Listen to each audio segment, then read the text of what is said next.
Apat na mga proyektong pang-imprastruktura ang ipinagkaloob ng city government sa Barangay Manungol nitong araw ng Huwebes, July 3, 2025.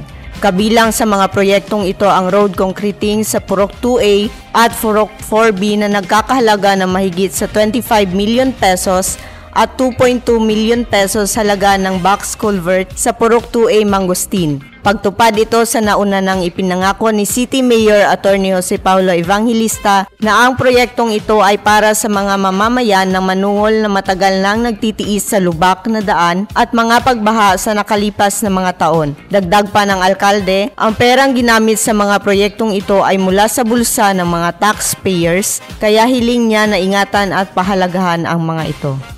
Para sa CIO News, ako si Mitosila Ocalenya ng City Information Office.